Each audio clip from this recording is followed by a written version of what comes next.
Today I will show you an action, sci-fi, thriller film from 2010, titled Repo Man. Spoilers ahead. Watch out and take care. In the year 2025, technology has advanced to such outstanding levels that scientists have perfected biomechanical organs known as artiforks. They're sold at very high prices on credit by a company known as the Union, and they hire repo men to locate and forcibly repossess the organ whenever a client defaults on a payment, invariably resulting in their deaths. Remy is one of these repo men, as shown by the tattoo on his neck, and the best at his job. Tonight, he's waiting inside a house for his target to arrive, and when he does, Remy doesn't hesitate to interrupt the fun time he's having with a woman to tell him he comes from the Union before knocking him out with a special taser gun. The woman hits Remy with her bag, trying to stop him, but Remy just knocks her unconscious too before getting down to business. After putting on some plastic overalls to protect his uniform and headphones to listen to some music, he takes out his tools and proceeds to cut the man open to retrieve his artifork, which he then washes and puts in a special sealed bag. The next morning, Remy starts his day at home with his wife Carol and his son Peter. After dropping Peter at school, he goes around the city, collecting artiforks and leaving clients to die. Afterward, he goes to the Union headquarters, where he bumps against an employee dressed as a giant lung and stops by a table to have some coffee, making him visible to all the potential clients waiting to be assisted. He watches how his boss Frank Mercer helps one of the salesmen convince a family to sign the papers with a flawless speech before going to the repo men's break room. In there, he finds Raymond Pearl, complaining about getting small jobs and reminding him that he's on probation for brutally attacking a woman in the subway. Frank suddenly interrupts them, telling Remy not to stay around the main floor much because he'll spook the clients. Then he takes him to another room to scan all the artiforks he's collected during the day as they're joined by Jake Freiwald, Remy's best friend. He used to bully him at school, but then they went to war and fought together. When the war was over, they accepted a job at the Union because it was perfect for their skill set, and the recruiter told them they were protecting the healthcare system. Although they really didn't care about what they were protecting, they just had fun with the missions. After tasting each other for the laugh and getting called children by Frank, Jake invites Remy to have some drinks, which he accepts, but first he's got to stop by Carol's workplace and let her know. Carol scolds him for not having asked to be transferred to sales, and they insult each other before he leaves. In the car, Jake tells Remy he thinks Carol is trying to control him, and that the two of them will always be repo men, but Remy understands his wife's wishes. When they stop by the traffic lights, they use their special scanners on a nearby civilian and find out he's got an artifork in him, so they tease him and remind him what happens if he doesn't pay. When the man runs away in fear, they just laugh. They make it to the bar and share a couple of beers, discussing the possibility of having to repo someone they know while Remy watches the bar singer, Beth, with intense attention. He returns to his house a few hours later and starts playing some music by T-Bone before getting closer to his wife, intending to have intimacy with her, but Carol turns him down. So instead, Remy goes upstairs to check on his son and talk about his day at school. Some days later, Remy is hosting a barbecue party in his garden when Jake asks him for a favor. He has a client coming in and he wants to repo him there. Remy doesn't like the idea at first, but Jake convinces him by offering half of the double commission he's getting out of it. A taxi stops in front of the house and Jake cuts its passenger open right there in the middle of the street, and he ends up being seen by Carol and Peter when they enter the house. Carol is furious that his husband has allowed this, so she tells him to choose between his job and his family before leaving with their son. Remy tells Jake he'll have to talk to Frank about it. Later at night, Remy and Jake go out to patrol and chat about the new M5 neural net, a new technology used to connect people with brain damage to an eternal dream. Their conversation is interrupted when Jake's scanner finds a nest, which is what they call a refuge for hundreds of customers who have defaulted on payments and are attempting to escape the country. After retrieving all their weapons from the car trunk, they go inside and start tasing as many people as possible. At first, they go down easily, but eventually they start to fight back. Jake has to deal with two customers by directly punching them or using a stun baton, and Remy finds himself in the middle of a hand-to-hand fight as well. He stabs all his opponents with a knife before going to look for Jake, who is being overpowered by a guy bigger than him. Remy knocks the guy out and ends up arguing with Jake, who thinks he didn't need help. The two of them return to Frank's office a couple of hours later with all the spoils, including 2 scanning jammers, which are used to avoid being found by the repo men's scanners. After putting those away, Frank tells them he's impressed and offers them the opportunity to become full-time raid captains, which Remy turns down. When he's about to ask for a transfer to the sales department, Jake cuts in and tells Frank they're good like this. After work is over, Jake reminds Remy that rules are important, and so it's enforcing them. He drops Jake at his place, then goes to take care of what he wants to be his last repo job, Jimmy T-Bone, a musician he's always admired. He finds T-Bone in his house working on some music and consuming a red powder, and when he mentions he's a fan, T-Bone asks him to help him finish the song before the repoing. Remy accepts, and when they're done, he also promises to take the track to the record company. Afterward, Remy asks him to lay down on the floor so he can take his heart. First he needs to stop it by using his defib unit, but when he puts the paddles on T-Bone's chest, the device malfunctions and Remy gets electrocuted, knocking him out for the third time in his life. He wakes up some days later in a hospital bed, with Jake and Frank in the room with him. Carol had been there too, but left before Remy could see her. After telling him this was the fault of a faulty shock unit, they deliver the most important news: Remy's heart has been replaced with an artifork. As Frank insults him by dropping his salesman speech, Remy tells them he doesn't want the artifork and gets out of bed, leaving the room as he finally manages to disconnect the machine in the middle of a hallway and bleeding all over the place.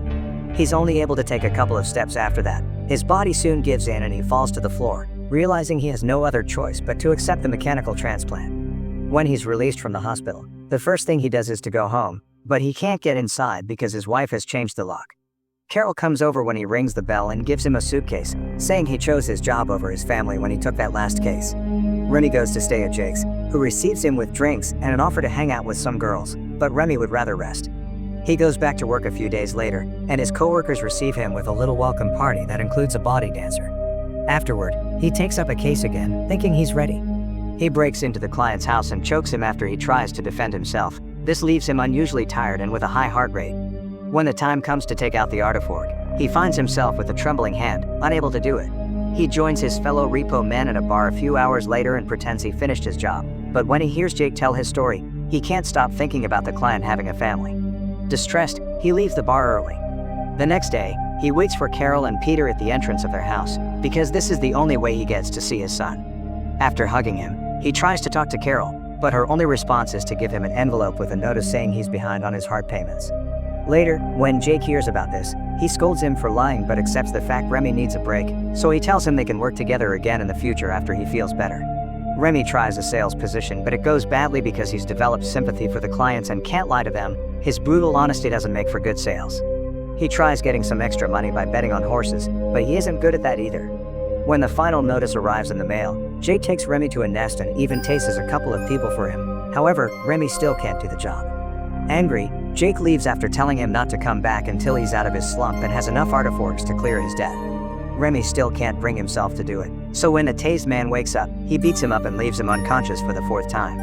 He wakes up sometime later to the sound of the song he heard the other day at the bar. He follows it and finds Beth looking very sick, so he decides to take her to a motel and watch over her while her body goes through detox. When he uses his scanner on her, he discovers she has many artifacts and they must all be reclaimed. When Beth finally wakes up, she punches Remy for having helped her. When she mentions it's over for both of them, he says maybe it isn't. Remy breaks into the union's building and attempts to clear his and Beth's accounts, but he only manages to do one of her many organs before he's found by Jake, who is angry with him but lets him go when he sees him return his taser gun. He breaks into his old house next to say goodbye to Peter before returning to the motel and telling Beth they need to leave. They drive to the abandoned outskirts of the city and after burning down the car, they hide in an old, empty building. Meanwhile at the union, Frank tries to give Jake Remy's case, but he refuses to take it, and so do the other repo men. Days start to pass, and Remy and Beth build a small home in the old building by salvaging trash. One night, after she tells him all the details behind her artiforks, they kiss and make love. Afterward, Beth gifts Remy a typewriter she found in the trash. Remy begins to use it to write his memoir. Many days later, Beth hears something outside with her artifact ears, but Remy can't, so she connects some headphones to her head to show him. The source of the noise soon appears entering the building. It's Raymond, who has accepted Remy's case. The couple makes a plan to avoid getting caught. They take their things to another room that has a huge hole in the middle of the floor and cover it with a bedsheet. Beth hides behind the door and Remy pretends to be writing when Raymond enters the room, expressing disappointment over Remy being so easy to catch. After taking out his weapon, he walks farther inside and falls into the hole.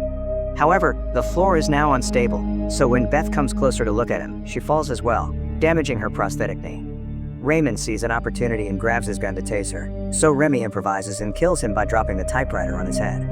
After stealing Raymond's car, Remy drives Beth back to the city to get some supplies, but Beth shows him she knows how to fix her own knee using some tools she's found around. When they make it to the union's parking lot, Remy sees the guy that wears the lung costume taking a break and steals it from him to sneak inside without undetected. He goes to see Frank at his office and punches him a couple of times before threatening him with the taser he took from Raymond. He also gives him a piece of skin with Raymond's tattoo saying he'll do that to anyone that tries to catch him. Remy asks to be taken out of the system and Frank explains the system has changed after Remy's first attempt. Now accounts can only be cleaned by taking the organ to the union's central office. Frank tries to make him an offer, but Remy knocks him out and steals the scanning jammers before returning to Beth and telling her they're leaving the country. When Frank wakes up, he orders Jake to repo Remy. Later at the airport, Remy and Beth manage to bypass the security checks thanks to the jammers, but they're still taken away when another passenger notices Beth's leg bleeding. Remy throws the jammers in the trash on their way out. While a guard gets ready to bandage Beth's knee, 2 repo men arrive at the office and scan Remy again, getting an alert this time. The couple reacts quickly and gets into a fight with all the guards, defending themselves with their fists or even using objects they find lying around, like the scissors Beth picks to stab 2 of the officers. After everyone is taken care of, they leave the office and come across Jake, who can't do anything because he's on the other side of a security panel, so Remy picks up Beth and takes her out of the building. Back in the car, the couple drives to an old building in the city slums where they meet with Asbury, a black market organs dealer Beth used to date. After he shares some red powder with Beth and argues with Remy about the morality of their jobs, he informs them he can't help Beth because he doesn't deal with joints anymore, so they need to pay a visit to Alva. When they go to get the procedure done, they discover there are actually 2 Alvas. One is a young woman that only does anesthesia, the other is a little kid that does the operation itself. Remy is worried about her age and skills, but little Alva proves to know her job. After Beth wakes up some hours later, they go back to Asbury's place, only to find he's been repoed. Jake appears then and tries to get Remy to come back with him, but Remy turns him down, saying he hasn't been the same since the accident. Jake confesses it wasn't an actual accident. He had rigged the defibrillator unit so Remy would build up debt and wouldn't transfer to sales. The 2 men start fighting hand to hand, and while at first it looks like they're on the same level, eventually Jake overpowers Remy and throws him through a wall. He throws Remy around until he is dropped on a metal bridge. Remy starts laughing and takes out a knife that he uses to stab Jake in the leg before Jake retaliates by knocking him out. After various memories flash before his eyes, Remy is woken up by Beth, who had tased Jake and now tells him they need to run because a repo raid has arrived. They run through the building as hundreds of debtors start getting shot, and when they get stuck at a dead end, they're rescued by Rhodesia, the leader of an underground residence that drags them into a hidden room. When she sees Remy's tattoo, she threatens to shoot him, but he earns his stay when he shows her the scar on his chest. Nightmares don't let Remy sleep, so he goes out to check the damage, seeing all the fallen bodies in the building, including Alva's. The next day, he tells Beth there's no way out for anyone no matter where they hide, so what he wants to do is to finish this by going to headquarters and wiping the entire system. Some hours later, they meet with Carol and Peter on the train, and an argument with Carol soon starts. Peter takes his dad's taser and knocks her out before Remy hands him his manuscript and tells him to look for him in Punta del Este when he is old enough. Remy and Beth wait for Frank in his car and tase him before stealing his vehicle, which they use to return to the Union's headquarters. Remy tases 2 of the security guards and shoots the 3rd one, then uses Frank's eye to open the door and get inside after shooting the security camera. He and Beth rush inside and while trying to avoid getting caught, end up entering a lab filled with scientists working on artiforks. Most of them pay no attention to the couple, but there's one that just gets up and leaves through a door. Remy tries to talk to him, but the guards arrive then and start shooting indiscriminately, killing some scientists in the process. Remy and Beth leave through the same door the other guy used and find the hallway with the entrance to the Union's database, but it's being protected by guards and repo men. A frantic battle starts then. Beth defends herself by using a fire axe she gets from the wall and Remy shoots the security guards with his gun, which he drops after he's done to grab his knives instead in order to fight the repo men hand to hand. He kills most of them easily, but when he finds himself on the floor surrounded by them, he asks Beth to pass him the hacksaw and uses it to finish the remaining men. Afterward, they use Beth's prosthetic eye to open the door to the database room and close it just in time before Frank and Jake arrive. They discover the server's only interface is an organ scanner, so the only thing they can do is start cutting themselves up and scan their artiforks from inside. After taking some of the red powder, they start the procedure, first doing Remy's heart and after sealing his wound, they do each of Beth's prosthetics as well. By the time Jake and Frank manage to get inside by using an artifork from one of the dead repo men, Remy is scanning the last of Beth's organs.